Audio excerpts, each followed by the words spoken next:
Lady Francesca Lovelace stood in the ballroom of Ashford House, near the refreshment table, her gloved hands clasped before her coral silk gown, watching the swirl of dancers with practiced composure.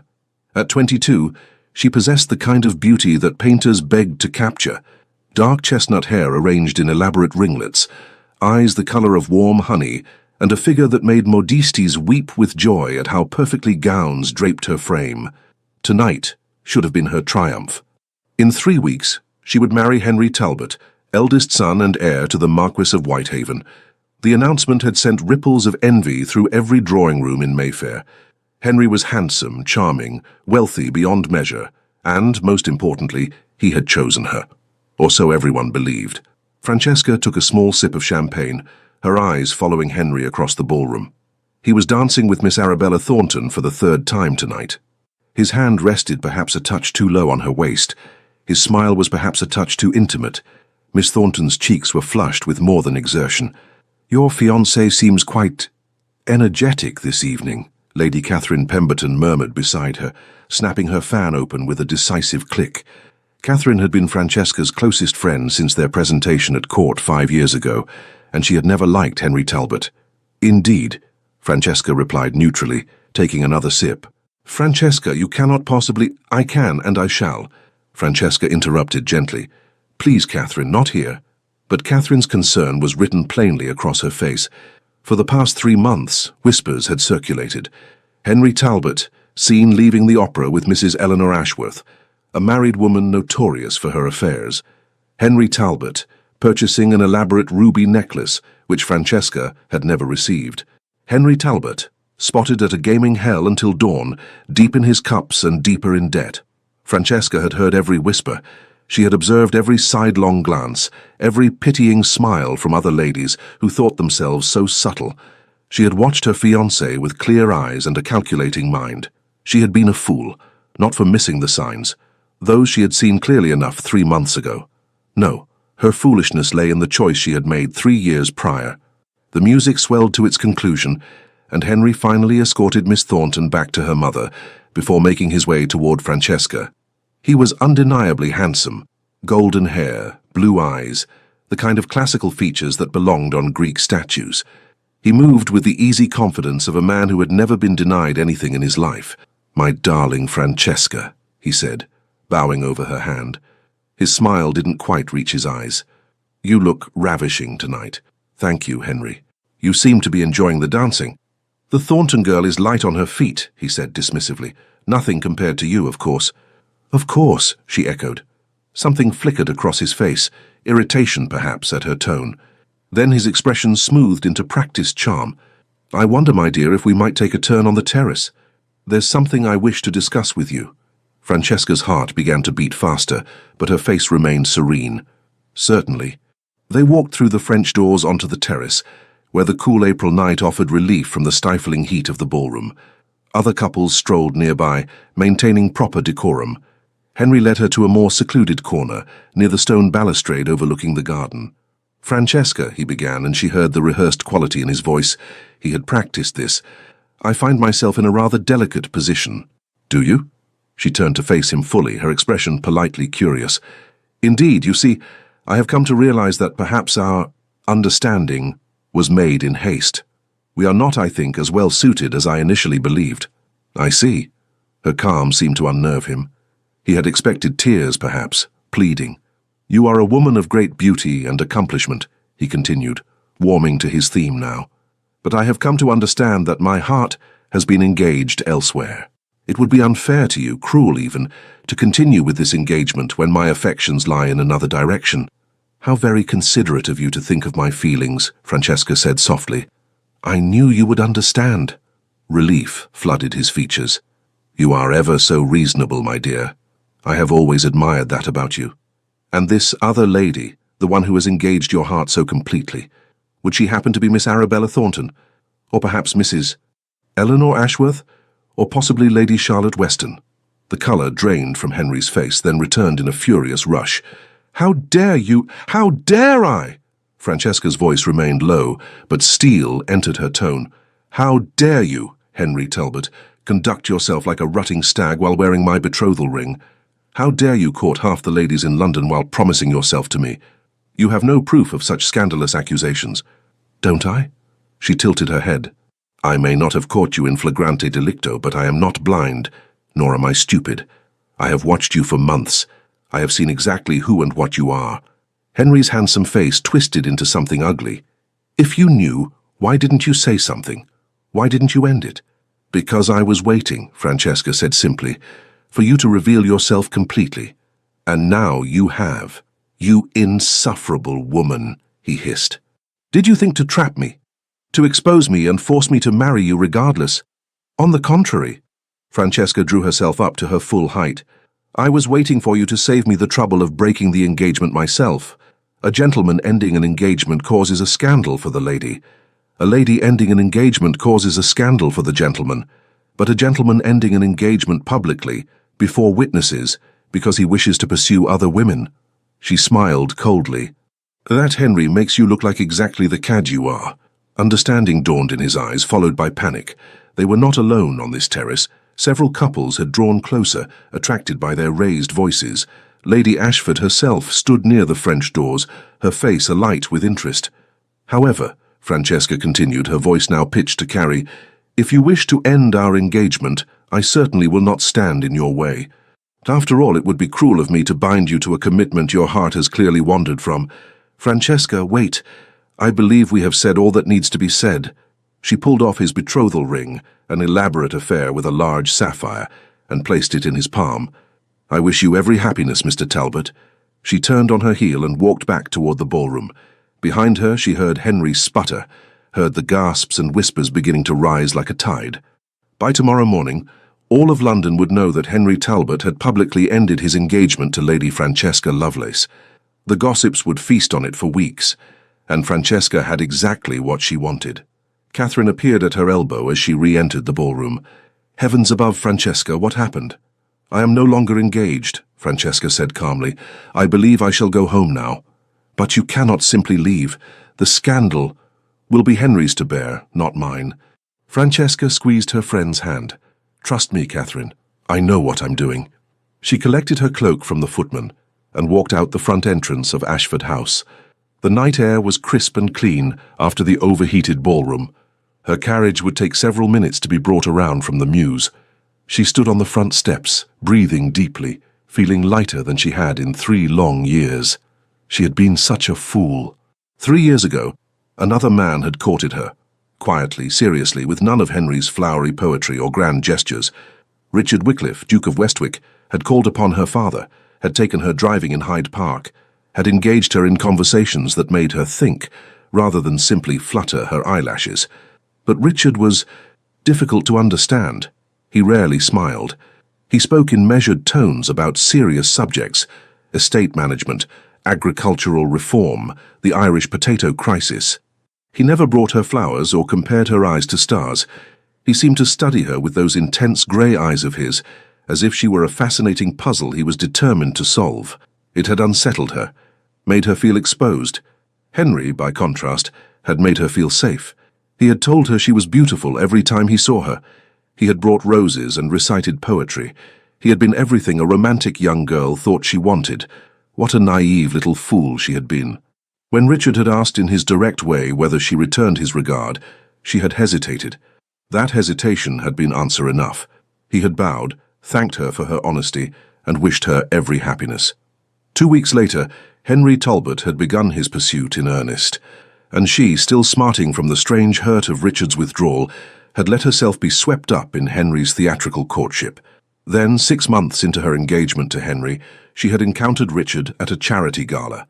She had expected coldness or indifference. Instead, he had asked her to dance. "You seem troubled, Lady Francesca," he had said as they moved through a waltz. "I am perfectly content, Your Grace." "Are you?" Those grey eyes had studied her face. "Because if you ever find that you are not, if you ever find yourself in need of assistance, I want you to know that I will be there." She had laughed, uncomfortable. "That is very gallant, Your Grace, but I cannot imagine what assistance I might require." "Can you not?" He had turned her through a spin, his hand firm at her waist. "Henry Talbot is not the man you think he is, Francesca." The use of her given name had shocked her. "I beg your pardon?" I am not speaking from jealousy, though you would be forgiven for thinking so. I am speaking from knowledge. Henry Talbot has debts that would stagger you. He has appetites that a wife will never satisfy. He needs your dowry, Francesca, that is all. Anger had flared hot in her chest. You overstep yourself, Your Grace. Perhaps. He had met her eyes steadily. But when you discover the truth, and you will discover it, because you are far too intelligent not to, I want you to remember what I'm about to say, which is, whatever decision you make, I will be there to support you. If you choose to stay with him, I will respect that choice and trouble you no further. But if you choose to walk away, his grip had tightened fractionally. If you choose to walk away, Francesca, I will be there to catch you. All you need do is tell me when you need me. The waltz had ended. He had bowed and left her standing in the middle of the ballroom, her heart pounding. That had been 3 years ago. 3 years of watching Richard from across crowded rooms. 3 years of catching his eyes on her and seeing what? Patience? Determination? 3 years of slowly, painfully realizing that he had been right about Henry. And 3 months ago, when the first whispers had reached her ears about Henry's infidelities, she had understood what Richard had been offering. Not a rescue, not a solution, a choice. He had given her the truth, and then stepped back to let her decide what to do with it. The sound of hoofbeats on cobblestones drew her attention. But it was not her family's carriage approaching. It was a magnificent black equipage drawn by 4 matched horses, with a ducal crest emblazoned on the door in silver and midnight blue. The carriage stopped directly in front of her. The door opened. Richard Wycliffe, Duke of Westwick, sat inside. He wore evening clothes, his dark hair slightly dishevelled, as if he had been running his hands through it. His grey eyes met hers with an expression she had never seen before. Hope, uncertainty, and something that made her breath catch. "Lady Francesca," he said quietly, "it appears you find yourself in need of a carriage." "It appears I do, Your Grace. Your own will arrive shortly, I'm certain, but mine is here now." He paused. "The choice, as always, is yours." Francesca looked back at Ashford House. Through the windows, she could see the crowd gathering, pointing toward the terrace where Henry was no doubt attempting damage control. Tomorrow, the scandal sheets would eviscerate her. She would be pitied, scorned, whispered about, unless she gave them something more interesting to talk about. She looked back at Richard, at the man who had warned her, who had waited, who had promised to be there when she needed him, who had, she realized with sudden clarity, been courting her all along. Not with flowers and poetry, but with honesty and patience and the steady certainty of his regard. Francesca smiled, the first genuine smile she had worn all evening. "Well then, Your Grace, it would be rude of me to keep your horses standing in the cold." She walked down the steps and placed her hand in his. The touch sent electricity through her entire body. His fingers closed around hers, warm and strong, and he helped her into the carriage. She arranged her skirts as he settled beside her, proper distance between them, everything perfectly respectable. Except nothing about this was respectable at all. "Richard," she said softly, using his given name for the first time. "Yes, Francesca? Thank you for waiting." His smile transformed his entire face, chasing away the austere lines and revealing something softer underneath. "I would have waited forever." The carriage pulled away from Ashford House, just as the crowd spilled out onto the front steps. Francesca didn't look back. She kept her eyes on Richard, seeing him clearly for the first time in 3 years. "I have been such a fool," she whispered. "No." He reached across the space between them and took her hand. "You were young. You wanted poetry and romance. There is no shame in that. But you offered me something real, and I rejected it for pretty words and empty promises. Then we shall simply have to begin again." His thumb traced circles on her palm, sending shivers up her arm. "Though I should warn you, Francesca, I am not a patient man by nature. These 3 years have been the longest of my life." "Then why did you wait?" "Because you were worth waiting for." He said it simply, as if it were obvious. "Because forcing you or manipulating you would have meant nothing. I needed you to choose me, Francesca. Of your own free will, with clear eyes and a full heart. And if I had chosen Henry?" Pain flashed across his features. "Then I would have mourned what might have been and done my best to respect your decision. But I confess, I did not make it easy for him. Every social event I attended, I made certain you saw me. Every dance card I signed, I hoped you were watching. Every conversation we had—" He broke off, laughing softly. Heaven above, I was shameless. You were persistent, she corrected, and you were right about Henry. I take no pleasure in being right about that particular subject. Don't you? She tilted her head. Not even a little. Well, a slow smile curved his lips. Perhaps a very little. He never deserved you. And you do? No, Richard said honestly. But I will spend the rest of my life trying to. The carriage turned onto Grosvenor Square. Your Grace, the coachman called down. Where shall I take the lady? Richard looked at Francesca. Your choice, he said quietly. I can take you to your parents' house, or... He hesitated. I have a proposition for you, Francesca. Rather an scandalous one, I'm afraid. I'm listening. My estate in Kent, Westwick Abbey. I could take you there tonight. Your reputation would be in tatters, of course. You would have to marry me to salvage it. His eyes searched hers. But you would also have time away from London, away from all of this, to decide if that is truly what you want. To decide if I am truly what you want. That is rather scandalous, Francesca agreed. Her heart was beating fast, excitement and fear warring in her chest. It is entirely your decision. If you wish to go home, I will understand completely. We can proceed slowly. Let me court you properly. How far is Kent? Francesca interrupted. Richard blinked. I beg your pardon? How far to Westwick Abbey? I find myself quite curious about your estate. The hour is still early.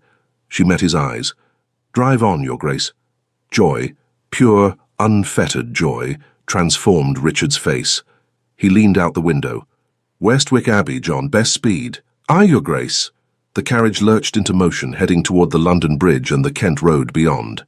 Richard sat back, still holding Francesca's hand, looking at her as if he couldn't quite believe she was real. You are absolutely certain? He asked.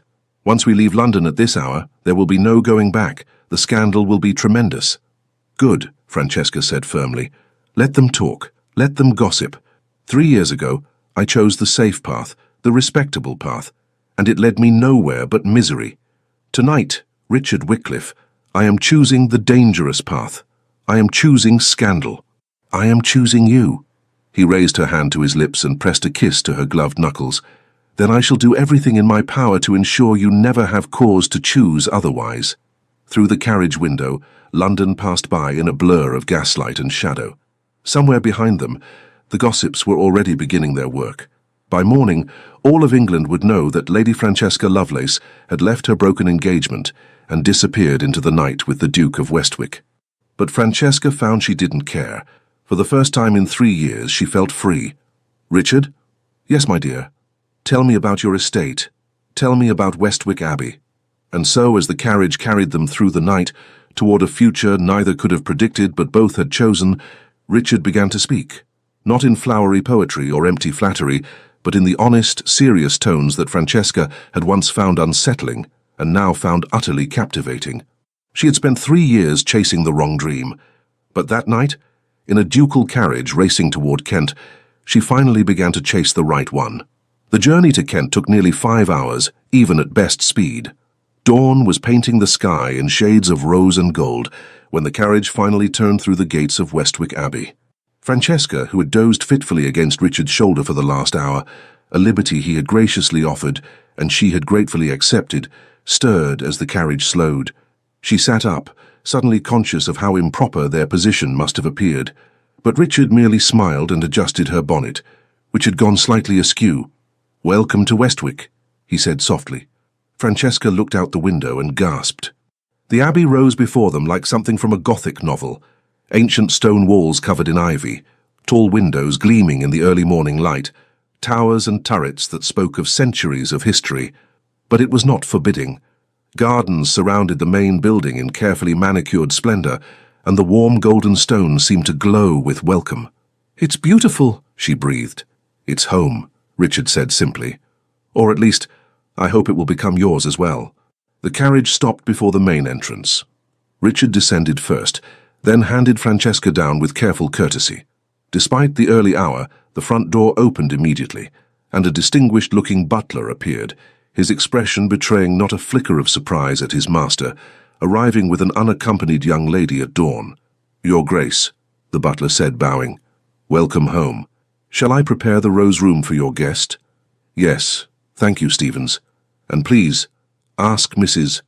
Davies to attend Lady Francesca. I imagine she would appreciate an opportunity to refresh herself and perhaps rest after our journey. At once, Your Grace. Francesca stepped into the entrance hall and found herself surrounded by history. Portraits lined the walls, generations of Wycliffe staring down with varying degrees of severity. A grand staircase curved upward to the floors above. Fresh flowers filled every alcove, their scent mixing with the smell of beeswax and old wood. "This has been your family's home for how long?" she asked, turning slowly to take it all in. "Since 1542, Richard said, coming to stand beside her. "My ancestor, Thomas Wycliffe, was granted the estate by Henry VIII after the dissolution of the monasteries, hence Abbey." He pointed to a particularly stern-looking portrait. "That's Thomas. Apparently he had a gift for being in the right place at the right time, politically speaking. He looks formidable. Family legend says he was also quite charming when he wished to be, though you'd never know it from the portrait." Richard offered her his arm. "Come, let me show you to your room. You must be exhausted." A plump, motherly woman in a housekeeper's dress and keys bustled into the hall. "Your Grace, we had no word you were coming. Oh, my stars, and with a guest. You should have sent word ahead." "My apologies, Mrs. Davies. It was a rather spontaneous decision." Richard's tone was warm with affection. "This is Lady Francesca Lovelace. She will be staying with us for a time. Please ensure she has everything she needs." Mrs. Davies looked between Richard and Francesca, and understanding bloomed in her round face. "Of course, Your Grace, of course. Oh, how wonderful. Come along, my lady. The Rose Room has the loveliest view of the gardens. We'll have you comfortable in no time." "Thank you," Francesca said, suddenly feeling the weight of exhaustion settling over her shoulders. Richard caught her hand before she could follow Mrs. Davies upstairs. "Rest," he said quietly. "We'll talk later, when you've had time to think clearly. And Francesca," he hesitated, "you are under no obligation here. None whatsoever. This is your home for as long as you wish it to be, whether that is a few days or—" He trailed off meaningfully. "Or forever," she supplied, raising an eyebrow. "I live in hope." Despite her exhaustion, Francesca found herself smiling. "I appreciate your patience, Your Grace." "Richard," he corrected gently. "If we are to be scandalous, we may as well be familiar." "Richard, then." She squeezed his hand. "Thank you. For everything." She followed Mrs. Davies up the grand staircase, acutely aware of Richard's eyes on her, until she disappeared around the corner. The Rose Room was aptly named, decorated in soft pinks and creams, with enormous windows overlooking formal gardens that were beginning to bloom with spring flowers. A fire had already been lit in the hearth, and the bed looked impossibly inviting. "Let me help you out of that gown, my lady," Mrs. Davies said, already moving to unfasten the buttons. "You'll want to sleep properly. I'll have hot water sent up for a bath when you wake, and we'll press your dress. Though if I may say so, my lady, you'll need more clothes if you're to stay longer than a day or two. I suspect I will need to send to London for my things," Francesca said, letting the housekeeper help her out of her ball gown and into a borrowed nightdress that had been laid out on the bed, though I cannot imagine my mother will be eager to send them. "Mothers often come around," Mrs. Davies said wisely, turning down the bed. "His Grace is a good man, my lady. The best I've known in 40 years of service to this family. If he's brought you here, you may be certain his intentions are honourable." "I believe they are," Francesca said softly, climbing into the bed. The sheets were crisp and smelled of lavender. "Mrs. Davies, has he ever brought anyone else here, any other lady?" The housekeeper's face softened. "Never, my lady. Not once. There was talk in the servants' hall, you see, 3 years ago. We all thought, well, but then you chose another gentleman, and his Grace, he—" She shook her head. "He closed himself away for months. Wouldn't see anyone. Wouldn't attend any events. We worried terribly. But then one day he came out of his study, and he said to me, he said, 'Mrs. Davies, I intend to be patient. She will come to see the truth eventually. And when she does, I will be waiting.'" Tears pricked at Francesca's eyes. "He said that?" "He did indeed. And patient he has been, my lady. 3 long years. But I could see it wore on him, watching and waiting and hoping." Mrs. Davies patted her hand. "You're here now, though. That's what matters. You rest, dear. Things always look clearer after sleep." Francesca sank into the pillows, meaning to stay awake, to think through everything that had happened, but exhaustion claimed her within moments, and she fell into the deepest, most peaceful sleep she'd had in months. She woke to afternoon sunlight streaming through the windows and the sound of birdsong in the gardens. For a moment, she was disoriented. This was not her room in her parents' London house. Then memory flooded back, and with it came a moment of pure panic. What had she done? She had left London with Richard Wycliffe, unmarried, unaccompanied, unchaperoned. By now, all of London would know. Her reputation was in absolute tatters. Her mother would be hysterical. Her father would be furious. And Henry could go to the devil. That thought made her smile. A knock at the door announced Mrs. Davies with a tea tray and news that a bath had been prepared in the adjoining dressing room. His Grace requests the pleasure of your company for dinner this evening, if you are feeling well enough, my lady. 6 o'clock in the small dining room.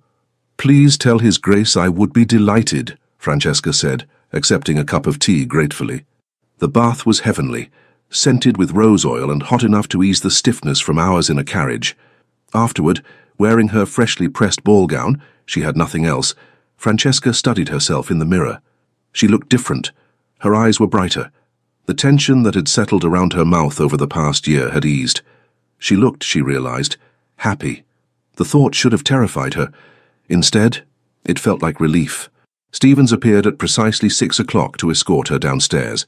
The small dining room was actually quite large by normal standards, but she supposed it was small compared to the formal state dining room. A fire crackled in the hearth, and the table was set for two with gleaming silver and delicate china. Richard stood as she entered, and Francesca's breath caught. He had changed into fresh evening clothes, his dark hair still slightly damp from bathing, and the way he looked at her, as if she were the answer to a question he'd been asking for years, made her heart skip. "You look rested," he said, coming forward to hold her chair. "I trust Mrs. Davies took good care of you." "She was wonderful, Richard. Your home is magnificent." "I'm glad you think so." He took his own seat across from her. "I've always thought it would be even more magnificent with someone to share it with, but until recently, I was rather particular about who that someone might be." "Were you?" Francesca accepted a glass of wine from Stevens, who then withdrew discreetly, leaving them alone. "Decidedly particular," Richard confirmed. "There was one specific lady who occupied all my thoughts. Rather inconveniently, she was engaged to someone else for quite some time." How inconvenient, indeed. Quite maddening, actually. He took a sip of his wine, his eyes never leaving hers. "Tell me, Francesca, when did you know? About Henry, I mean." She considered the question seriously. "In truth, I think I knew from the beginning that something wasn't quite right. But I didn't want to know, if that makes sense. It was easier to believe his pretty words and ignore the discrepancies." "And what changed?" "You did." She set down her glass. 3 years ago, when you warned me, I was angry. I thought you were jealous, trying to sabotage my engagement, but your words stayed with me, and gradually I began to watch more carefully, to notice the things I had been ignoring. "I'm sorry," Richard said quietly. "I never wanted to hurt you." "You didn't. You told me the truth. That's a gift, Richard, even when it's painful to hear." She paused as Stevens returned with the first course, a delicate soup garnished with fresh herbs. "When did you know? About your feelings for me, I mean." "The moment I first saw you." He smiled at her startled expression. "You were 18 at your presentation at court.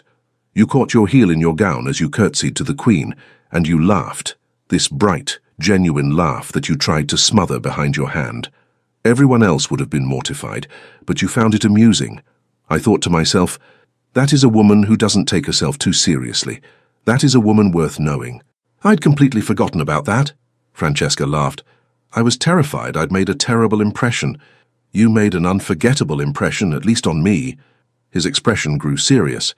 "I am not an impulsive man, Francesca. I don't make decisions lightly. But from that moment I knew.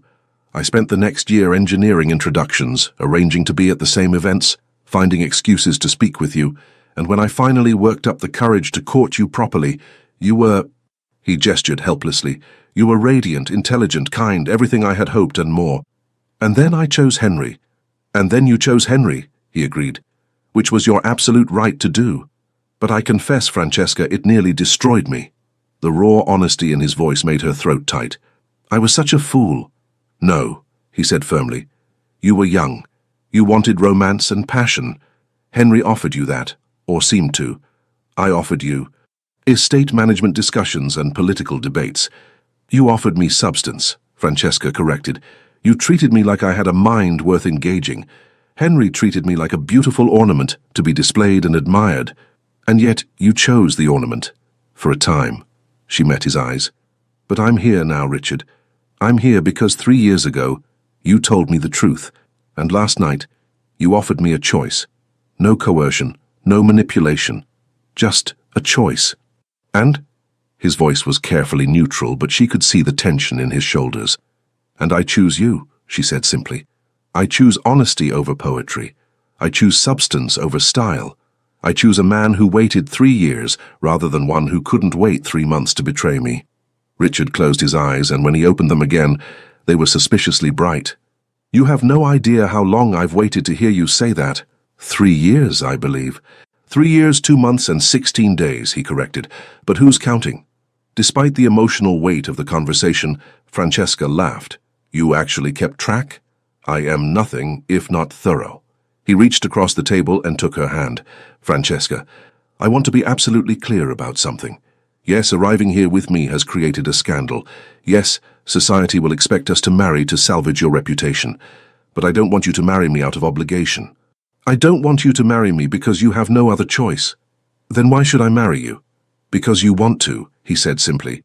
Because we suit each other. Because when I imagine my future, you are in every single moment of it. And I cannot envision happiness without you. He paused. But I am also aware that 3 days ago you were engaged to another man. Your emotions may be in turmoil. You may be acting on impulse or anger or hurt. So I want to give you time. How much time? As much as you need. We'll tell society we're engaged, of course. That will satisfy propriety. But the actual wedding, that happens when you're absolutely certain, whether that's a month from now or a year from now or tomorrow, Francesca interrupted. Richard blinked. I beg your pardon. I said, what about tomorrow? She smiled at his stunned expression. Richard, I don't need time to think. I've had 3 years to think. 3 years to compare you to Henry, to realize what I gave up, to understand what I truly want. You asked when I knew. About Henry. About everything. I knew 3 months ago. The moment I saw him flirting with Mrs. Ashworth at the opera, something clicked into place. I saw him clearly for the first time, and do you know what my first thought was? What? My first thought was, Richard tried to warn me. She squeezed his hand. You were right, Richard. About everything. And I was too proud and too stubborn to admit it. So I waited. I watched Henry dig his own grave, and I planned exactly how I would extricate myself from that engagement in a way that made him look like the villain he is. That was quite calculated of you. I learned from the best, she raised an eyebrow. You didn't think I failed to notice your strategy, did you? Showing up at every event I attended, making sure I saw you, reminding me constantly that you were still there, still waiting. I had hoped I was more subtle than that. You were about as subtle as a cavalry charge, Francesca grinned. But it worked, because every time I saw you, I remembered that conversation we had. Whatever decision you make, I will be there. That's what you said, and you meant it. I did. I do. So here I am. She stood, still holding his hand, and moved around the table to stand before him. Making my decision, clearly and consciously, with no doubts whatsoever. Richard Wycliffe, Duke of Westwick, I choose you. Today, tomorrow, and every day after, if you'll have me. He rose to his feet, his hands framing her face with infinite gentleness. If I'll have you. Francesca, you are all I've wanted for 3 impossibly long years. But are you absolutely certain? We can wait. We should wait. I don't want to wait, she whispered. I've wasted enough time already. Then we won't wait, he breathed, and kissed her. It was nothing like the chaste, proper kiss Henry had given her when they became engaged. A brief, passionless pressing of lips that had left her feeling vaguely disappointed. Richard kissed her like she was air, and he was drowning, like she was fire, and he was freezing, like she was the answer to every question he'd ever asked. When they finally broke apart, both breathless, Francesca rested her forehead against his. Well, she said shakily, that was rather more satisfactory than estate management discussions. Richard laughed, the sound full of joy and relief. I do contain the occasional surprise. I'm beginning to realize that. She pulled back enough to meet his eyes. Richard, I mean it. I want to marry you, as soon as possible. Special license, small ceremony, whatever you think best. I don't need a grand society wedding, I just need you. Special license it is then, he said decisively. I'll ride to Canterbury tomorrow and procure one from the Archbishop. We can be married by week's end. Perfect, she smiled up at him. And then we'll return to London and face the gossips together. You're certain you want to return? We could stay here, avoid society altogether for a time. Absolutely not. Francesca's voice was firm. I will not hide as if I've done something shameful. We will return to London, attend every event, and let them all see that I have made the best decision of my life. Let them whisper and speculate. Let Henry squirm. Let Miss Thornton and Mrs. Ashworth and all the others realize exactly what they've won. A handsome face attached to an empty, deceitful heart. Remind me never to get on your bad side, Richard said, but he was smiling. You're rather formidable when you're angry. I'm not angry anymore, Francesca said truthfully. I'm happy. For the first time in 3 years, Richard, I am genuinely, completely happy. Good, he said softly. Then my work here is nearly complete. I have only one task remaining, which is to make certain you stay that way. He kissed her forehead, her cheeks, the tip of her nose. Every single day for the rest of our lives. That sounds like an excellent plan. They returned to dinner, now quite cold, and talked for hours. Richard told her about his estates, his responsibilities in the House of Lords, his passion for agricultural reform, and his concerns about the working conditions in industrial cities. Francesca shared her own interests, literature, music, and her involvement in charitable work with orphanages in East London. I should have asked you about all this 3 years ago, Richard said ruefully. Instead, I droned on about crop rotation and drainage systems. I would have listened, Francesca assured him, but I wasn't ready to hear. I was looking for fairy tales, Richard. You were offering me real life. And now I know that real life is far more valuable than any fairy tale. She covered his hand with hers. Fairy tales end with happily ever after. Real life is where you build that happiness, day by day, choice by choice, together. I could not have said it better myself. They talked until past midnight, until the candles burned low, and Stevens gently suggested that perhaps they might wish to retire. Richard escorted Francesca back to the rose room, and at the door he kissed her once more, tender and sweet and full of promise. Sleep well, my dear, he murmured. Tomorrow, everything changes. Tomorrow, Francesca echoed, everything begins. She watched him walk away down the corridor, then closed the door and leaned against it, smiling. Tomorrow Richard would ride to Canterbury. In a few days they would be married, and then they would return to London and face whatever came next. Together. The words sang through her like music. For 3 years she had felt alone, even engaged to Henry, perhaps especially then. But now, standing in this beautiful room in Richard's ancestral home, she felt the weight of solitude lift from her shoulders. She was not alone. She would never be alone again. Francesca climbed into bed and fell asleep still smiling, dreaming of grey eyes and honest words, and a future she had stopped believing in, but had somehow miraculously found. 3 days later, Lady Francesca Lovelace became the Duchess of Westwick, in the small Norman church that sat at the edge of the Westwick estate. The ceremony was simple, attended only by the household staff and a few trusted friends Richard had sent for, his cousin Lord Edward Hartley and Edward's wife Margaret, who were thrilled at the news and wholly unsurprised by it.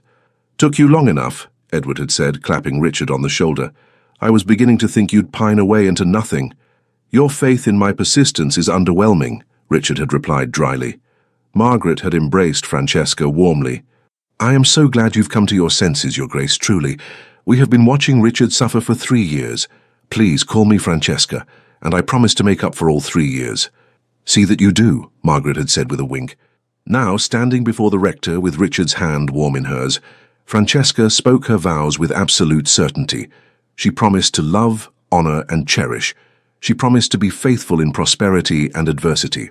And when Richard slid his family's wedding ring onto her finger, an elegant band of gold engraved with the Wycliffe crest, she felt tears of joy slip down her cheeks. With this ring, I thee wed, Richard said, his voice steady despite the emotion in his eyes.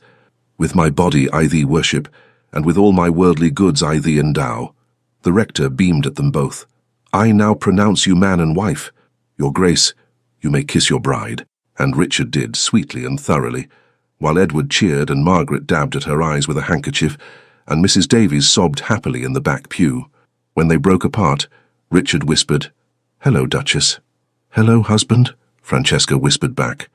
They returned to the Abbey for a wedding breakfast that Mrs. Davies had somehow managed to make magnificent, despite only 3 days' notice. The staff had decorated the dining room with spring flowers and ribbons, and someone had unearthed an ancient bottle of French champagne from the wine cellar. "To the Duke and Duchess of Westwick," Edward toasted. "May they enjoy many years of happiness, numerous children, and considerably less romantic angst than they've put us through these past 3 years." "Hear, hear," Margaret added, raising her glass. After breakfast, as the others chatted in the drawing room, Richard drew Francesca aside. "I have something for you," he said. "A wedding gift, Richard. You've already given me everything. Humour me." He produced a small velvet box from his pocket and opened it to reveal a delicate necklace, a pendant of sapphires and diamonds arranged in the shape of a flower. "This was my mother's. She wore it on her wedding day, and her mother before her. I've been saving it for you specifically. Even 3 years ago I knew." Francesca touched the pendant with reverent fingers. "It's exquisite." "Let me?" Richard fastened it around her neck, his fingers gentle on her skin. "There. Perfect. I don't have anything for you," Francesca said, turning to face him. "I left London with nothing but the dress on my back." "You gave me yourself," Richard said simply. "That's quite sufficient." She kissed him for that, slow and deep, until Edward's voice called out from the drawing room, "Oi, none of that until you've properly scandalized London first." They broke apart, laughing. "Your cousin is impossible," Francesca said. "My cousin is right," Richard replied. "We should return to London, face the gossips, let them see that we are blissfully happy despite, or perhaps because of, all their whispers." "When do we leave?" "Tomorrow, if you're willing. I've already sent word to the London house to prepare for our arrival, and I've sent a letter to your parents." Francesca stiffened. "What did you say?" "That their daughter is now the Duchess of Westwick, and that we would be honoured by their attendance at a formal reception to celebrate our marriage." He touched her cheek. "They are your parents, Francesca. Whatever your differences, they deserve to know you're safe and happy." "My mother will be furious, undoubtedly. But she'll also be the mother of a duchess. That will soothe considerable hurt feelings. You're remarkably optimistic. I've just married the woman I've loved for 3 years. I believe I'm entitled to some optimism." They spent their wedding night in Richard's chambers, far grander than the Rose Room, with a massive 4-poster bed and windows overlooking the moonlit gardens. Richard was gentle and patient, taking his time, making certain Francesca felt treasured and desired in equal measure. Afterward, as they lay tangled together in the aftermath of passion, Francesca traced patterns on Richard's chest. "You're full of surprises, Your Grace." "Am I?" He sounded pleased.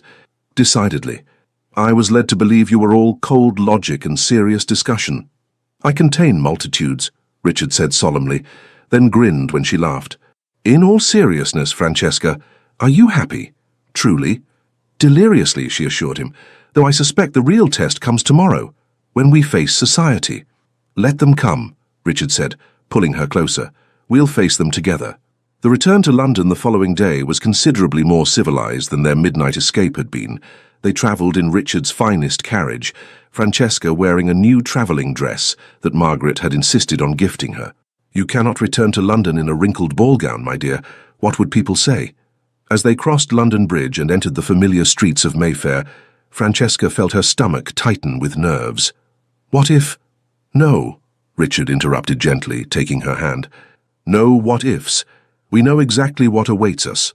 Gossip, scandal, social censure. But we also know that none of it matters. You are the Duchess of Westwick now. That carries considerable weight, regardless of how our marriage came about. Will we be received, do you think? By some, certainly. By others, perhaps not. But I suspect you'll be surprised by who supports us and who doesn't." He was right. The first caller to the Westwick London residence, a magnificent townhouse in Grosvenor Square, was Lady Catherine Pemberton, who arrived mere hours after they did. "Francesca!" Catherine swept into the drawing room and embraced her friend fiercely. "Thank heavens you're safe. When you left Ashford House I was beside myself with worry. But then the gossip started, and I knew you were with the Duke, and I thought, well, good for her. You're not scandalized? Francesca asked, surprised. Scandalized? My dear, I'm delighted. Henry Talbot is a scoundrel, and you've secured one of the best matches in England. Everyone worth knowing thinks you're terribly clever. And everyone not worth knowing? Richard asked dryly. Oh, they think she's ruined and you're a rogue, but who cares what they think? Catherine waved her hand dismissively. The important thing is that you're happy. You are happy, aren't you? Ecstatically, Francesca assured her. The second visitor was less welcome. Francesca's mother, Lady Margaret Lovelace, arrived in a flurry of silk and barely suppressed fury. Francesca Rose Lovelace, she began, then stopped, clearly remembering her daughter was no longer a Lovelace. I mean, Your Grace. The title came out stiffly. What were you thinking, running off in the middle of the night with a man regardless of his title? The scandal, the shame. Mother, I am perfectly well. Thank you for asking, Francesca said calmly. May I introduce my husband, the Duke of Westwick? Richard, my mother, Lady Margaret Lovelace. Richard bowed with perfect courtesy. Lady Margaret, I apologize for the irregular nature of our courtship. However, I hope you can find it in your heart to be happy for your daughter. Lady Margaret sniffed, but some of the anger faded from her face. Well, you are a duke. That's something, at least. And Henry Talbot has proven himself to be exactly the sort of man one does not want for a son-in-law. The stories that have emerged... She shuddered delicately. What stories? Francesca asked sharply. Oh, my dear. Debts, gambling, women, plural. Apparently he was betrothed to you primarily to access your dowry and pay off his more pressing obligations. The Marquess is beside himself. Henry has been sent to their estate in Northumberland in disgrace. Francesca and Richard exchanged glances. How very unfortunate for him, Francesca said without an ounce of sympathy. Yes, well, Lady Margaret softened slightly. I suppose in that light, your impetuousness was actually rather wise. You escaped a terrible fate, Francesca. And you have secured an excellent position. She looked at Richard appraisingly. You will be good to her, Your Grace. I will spend every day of my life ensuring her happiness, Richard said simply. See that you do. Lady Margaret rose, preparing to leave. I expect you both at dinner next week. Your father will want to meet his new son-in-law properly. And Francesca, she paused at the door. I am glad you are safe. Truly. It was as close to an apology as Lady Margaret Lovelace was likely to come. Francesca accepted it with grace. Thank you, Mother. Over the next week, London society gradually divided itself into camps. The younger set, led by Catherine and several other progressive-minded ladies, thought the entire affair was terribly romantic. The older, more conservative matrons were scandalized, but couldn't quite cut the Duchess of Westwick. Richard's title and influence were too significant. The gentlemen, for the most part, congratulated Richard on his decisive action and secretly envied him his beautiful, clever wife. And then there were those who simply found the whole situation amusing. I heard, Lord Edward told them at a dinner party 2 weeks after their return, that Henry Talbot has been refusing to leave his room. Apparently he's mortified by the whole business. Good, Francesca said with satisfaction. My dear Duchess, Edward said admiringly, you are positively ruthless. Only when circumstances require it, she replied sweetly.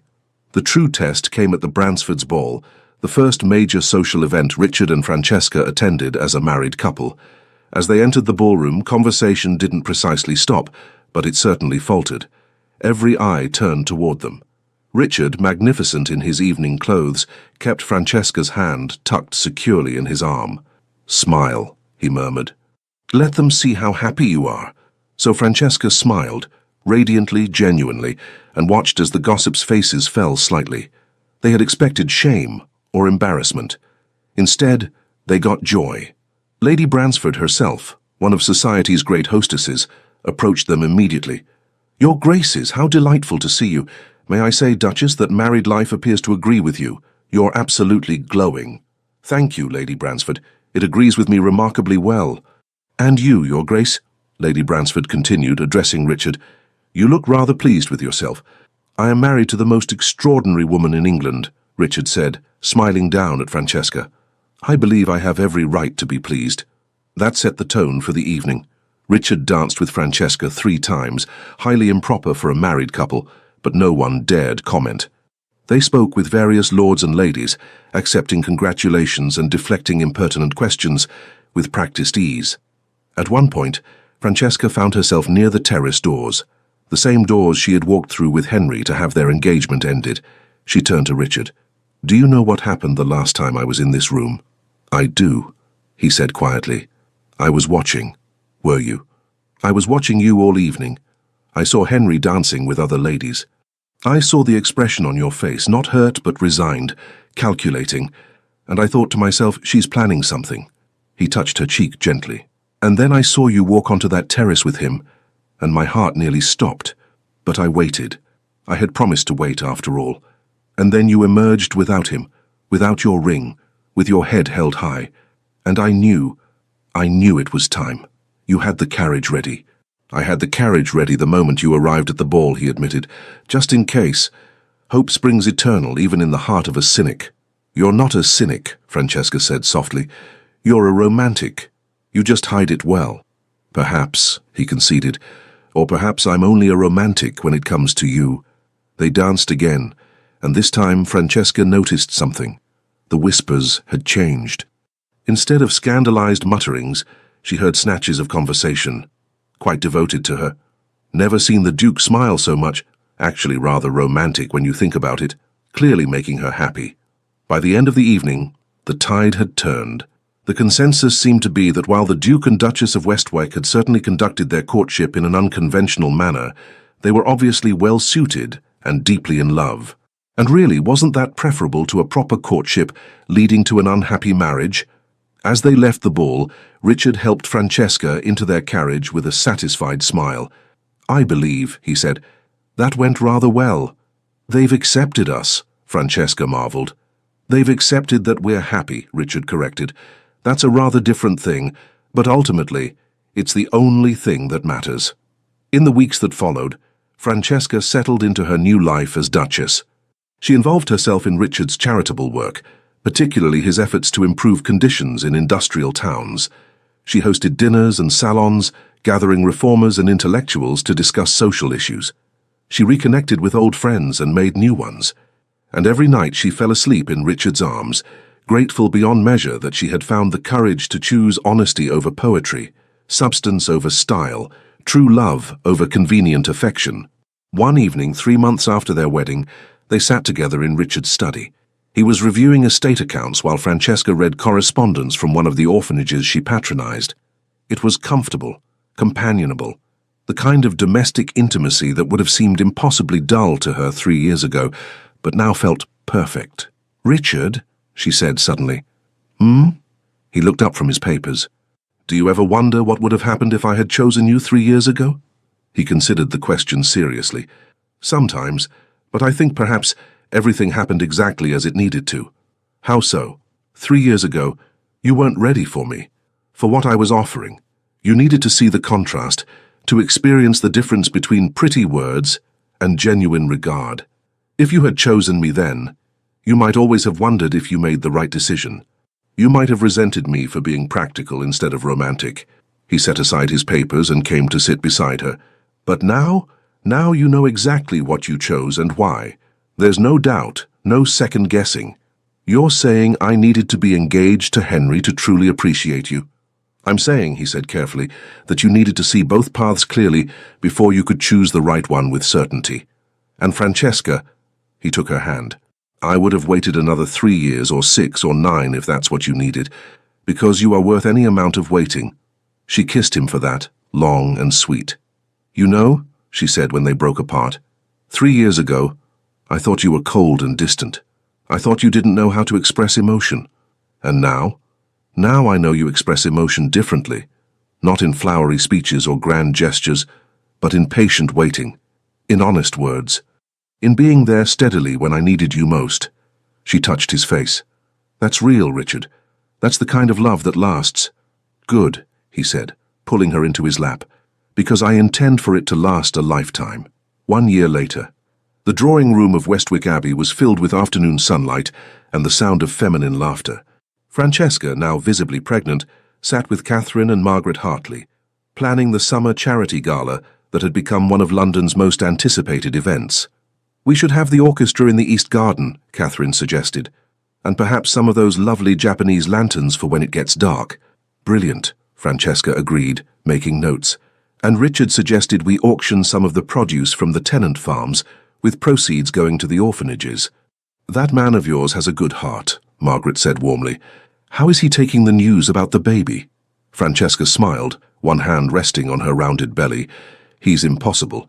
He won't let me do anything remotely strenuous. Yesterday, I reached for a book on a high shelf and he practically had an apoplexy. Edward was the same way when I was expecting, Margaret said. They mean well, even if they're suffocating. As if summoned by the conversation, Richard appeared in the doorway. I'm not suffocating, he protested. I'm merely ensuring my wife doesn't injure herself or the baby. I was reaching for a book, not scaling the Tower of London, Francesca pointed out. A very high shelf, Richard countered. You could have fallen. Catherine and Margaret exchanged amused glances. We'll leave you two to debate the dangers of book retrieval, Catherine said, rising. Francesca, we'll finalize the details next week? Perfect. Thank you both for coming. After the ladies departed, Richard came to sit beside Francesca, immediately pulling her feet into his lap to massage them. How are you feeling? Enormous, she said, but she was smiling. The baby is very active today. Richard's hand joined hers on her belly, and his face lit up when he felt the movement. Strong, like his mother. Or her, Francesca reminded him. We don't know yet. Her, then. Strong and clever and beautiful, like her mother. You're biased. Unrepentantly so. He kissed her softly. Have I told you today that I love you? Only 3 times. You're falling behind schedule. Then I love you, he said seriously. I love you, I love you, I love you. There. Back on schedule. Francesca laughed, the sound full and joyful. Do you remember, she said, settling back against the cushions, when you asked me if I ever wondered what would have happened if I'd chosen you 3 years earlier? I do. I've been thinking about that. And I've realized I'm glad things happened the way they did. Not because I enjoyed being engaged to Henry, she added quickly, but because going through that taught me something important, which is that love isn't about grand gestures or pretty words. It's about showing up. It's about being honest even when honesty is uncomfortable. It's about waiting and trusting and choosing someone every single day. She took his hand. You did all of that for me, Richard. For 3 years you showed up. You were honest, you waited. And when I finally realized what I had been missing, you were there. Exactly as you promised you would be. I always will be, he said quietly. For the rest of our lives, Francesca, I will be here. Showing up, being honest, choosing you every single day. I know, she smiled. That's what makes you different from men like Henry. He made promises he never intended to keep. You make promises and then spend your life honoring them. Speaking of Henry, Richard said with a slight grimace, I heard something interesting yesterday. Apparently he's engaged again. Is he? Francesca felt nothing but mild curiosity. Henry Talbot had become such a distant memory that news of him barely registered. To whom? Miss Georgiana Hartwell, the sugar heiress. Ah, another large dowry to pay off his debts. Precisely, though I understand her father is insisting on a very detailed marriage contract to protect her interests. Apparently, our little scandal taught several families to be more careful about fortune-hunting heirs. Well, Francesca said philosophically, if something good came from it, I suppose I can't complain, though I do feel sorry for Miss Hartwell. As do I. But she's apparently quite determined and her father is keeping a close watch. Perhaps it will work out better than we think. Or perhaps she'll be miserable, realize her mistake, and run away with someone far better in a dramatic midnight escape, Francesca suggested, eyes twinkling. That does seem to be an effective strategy, Richard agreed solemnly. I hear it worked out rather well for one particular lady. They sat in comfortable silence for a moment, Richard's hand gently rubbing circles on Francesca's belly, feeling their child move and kick. Richard, Francesca said suddenly, do you know what day it is? He thought for a moment, then understanding dawned. It's been exactly 1 year. 1 year since the Ashford house ball. 1 year since you picked me up in your carriage and changed my entire life. Changed both our lives, he corrected. Do you know what I want to do today? What's that, my dear? I want to go back to London. I want to attend a ball, not Ashford House, they're dreadful, and I want to dance with my husband 3 improper times and scandalize all the gossips again. Richard laughed. Francesca, you're 7 months pregnant. I'm not certain the gossips will be scandalized so much as concerned for your health. Fine. Then we'll attend a dinner party and I'll make witty conversation and you'll look at me like I'm the most fascinating woman in the world, and everyone will see how happy we are. I look at you like that all the time, Richard pointed out. I know, that's why I married you. She struggled to sit up, and he immediately helped her, adjusting cushions behind her back. But truly, Richard, I want to go back to London for a little while. Show everyone that the scandalous Duchess of Westwick is now the respectable, happy, very pregnant Duchess of Westwick. Let them see what real love looks like. If that's what you want, then that's what we'll do. He kissed her forehead. Though I reserve the right to hover protectively and deny you access to high shelves. Agreed, she said, laughing. They did return to London that week, and they did attend a dinner party at the Bransford residence, the same place where they had made their first public appearance as a married couple. This time there was no scandal, no whispered gossip. Instead, they were greeted warmly. Francesca's pregnancy was congratulated by all, and the evening passed in pleasant conversation with friends.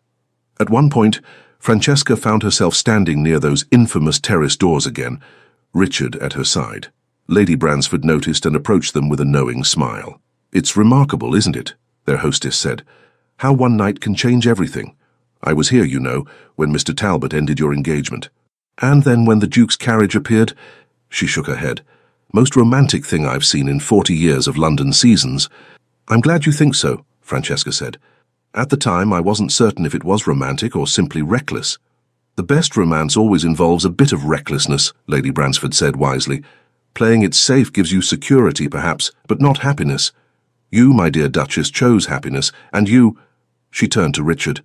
You had the patience to wait for her to make that choice. That's true romance. After she moved away, Richard pulled Francesca close as her belly would allow. She's right, you know, about the recklessness. Are you saying you were reckless, Your Grace? You who plan everything down to the smallest detail? Completely reckless, he confirmed. I had no guarantee you would choose me, no certainty that waiting would pay off. But I did it anyway because the thought of a life without you was unbearable. And now, she asked softly, now I have everything I ever wanted. You, our child on the way, a life built on honesty and real affection. He rested his hand on her belly. Now I am the luckiest man in England. Not luck, Francesca corrected. Patience, strategy, and a very well-timed carriage appearance. All crucial elements, he agreed, laughing. They left the party early. Richard was adamant that Francesca not tire herself, and returned to the London house. As they prepared for bed, Francesca caught sight of herself in the mirror, Richard standing behind her, his hands resting on her swollen belly. Look at us, she said wonderingly. 2 years ago I was engaged to the wrong man, miserable and pretending not to be. Now I'm married to the right man, expecting our child, and happier than I ever imagined possible. 2 years ago, Richard said, meeting her eyes in the mirror, I was alone watching you from afar, hoping you would see what I saw. Now I wake up every morning with you beside me, and I still can't quite believe you're real. She turned in his arms, reaching up to touch his face. I'm real. This is real. And Richard, thank you. For what? For waiting. For being honest.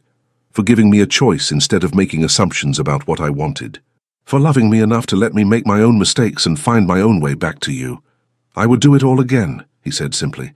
1,000 times over, if it meant ending up here, with you, 3 months later. One more effort, Your Grace. He's nearly here. Francesca, drenched in sweat and exhausted beyond measure, summoned her last reserves of strength and pushed. The midwife's encouraging voice seemed to come from very far away, but Richard's hand in hers was solid and real, anchoring her. And then, a cry. A beautiful, furious, indignant cry.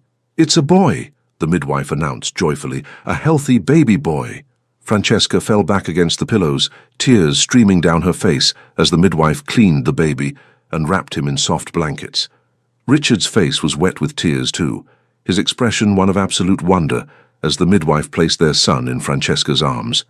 Hello, little one, Francesca whispered, staring down at the tiny, perfect face. Hello, my darling boy. Richard leaned over them both, one arm around Francesca, one hand gently touching the baby's downy dark hair.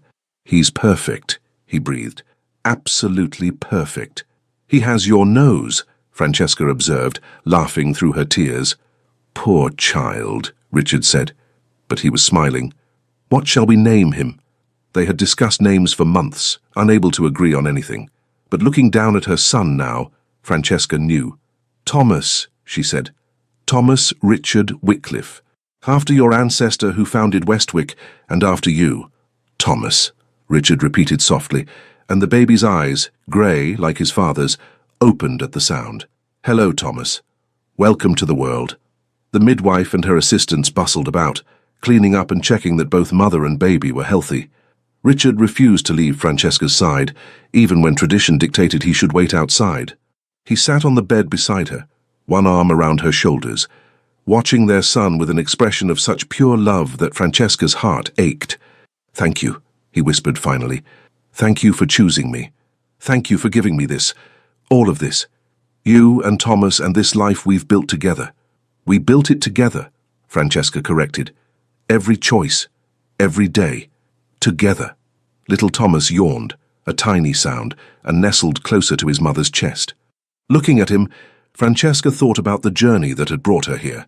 The broken engagement, the midnight carriage ride, the decision to choose truth over comfort. She thought about Henry Talbot, married now to his sugar heiress, still chasing wealth and pleasure with no understanding of real happiness. She thought about her younger self, so desperate for poetry and romance that she had nearly missed the real thing. And she thought about Richard, patient, honest, steadfast Richard, who had loved her enough to wait, to let her make her own choices, to be there when she finally understood what true love looked like. Do you know what I was thinking? She said softly. That night at Ashford House, when I got into your carriage. What's that? I was thinking that I had wasted 3 years, that I had been such a fool to reject you the first time. And now? Richard asked. Now I think I was exactly as foolish as I needed to be, because those 3 years taught me to appreciate what we have. They taught me the difference between infatuation and love. They taught me that the quiet, steady kind of devotion you offer is worth 1,000 grand gestures. She looked up at him, this man who had waited so patiently, who had caught her when she finally took the leap. We didn't waste those 3 years, Richard. We needed them. I needed them. I love you, Richard said, his voice thick with emotion. I have loved you since the moment I first saw you. I loved you when you chose someone else. I loved you while I waited for you to see the truth. And I will love you every day for the rest of our lives. I know, Francesca said simply. That's what makes this real. Thomas stirred in her arms, making soft baby noises. Richard reached out and took his son's tiny hand, and the baby's fingers immediately curled around his father's much larger one. He's strong, Richard observed.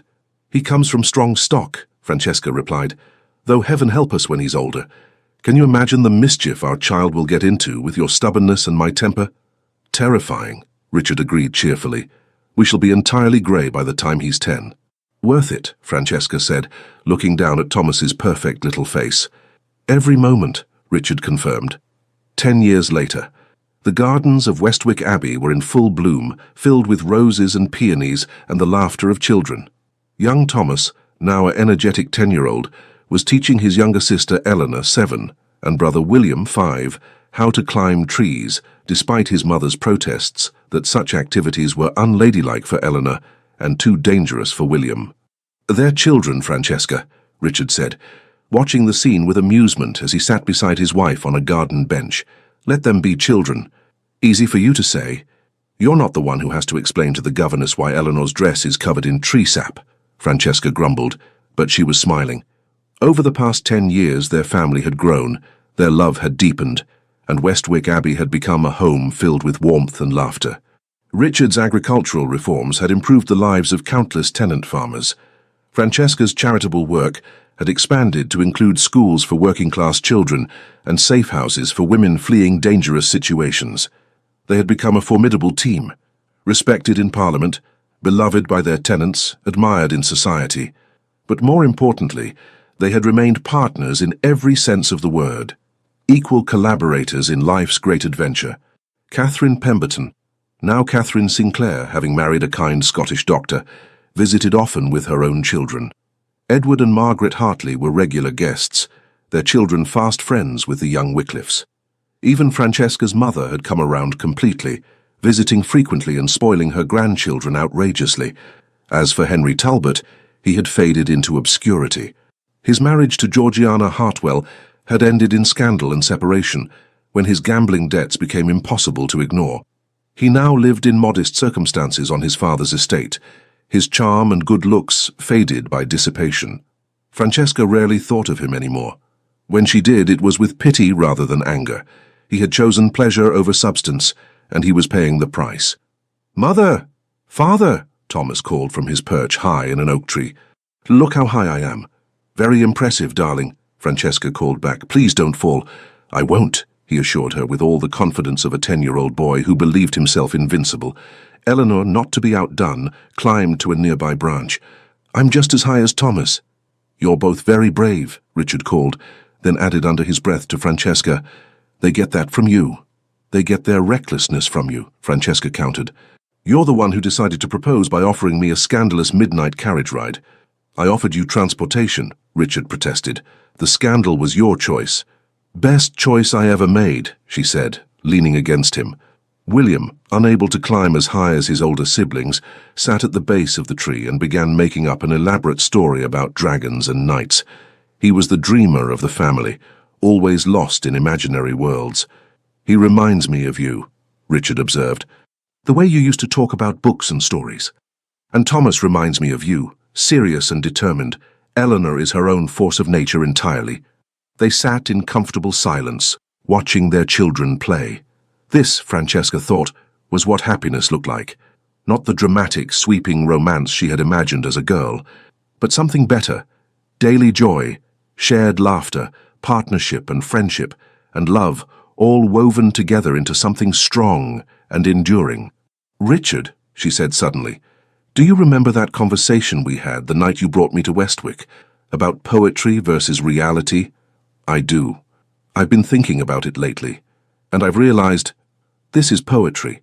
Our life together, our children, the quiet moments and the chaotic ones. This is the poetry I was looking for all along. I just didn't recognize it because it didn't come wrapped in pretty words." Richard took her hand, raising it to his lips. "Then I shall endeavor to write you poetry every day for the rest of our lives.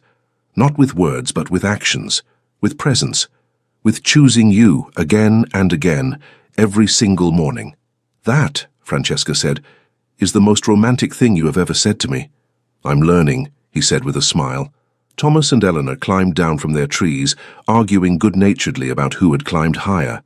William abandoned his dragon story to chase a butterfly through the garden, and Richard and Francesca sat together on their bench, hands intertwined, watching the life they had built together unfold in sunshine and laughter.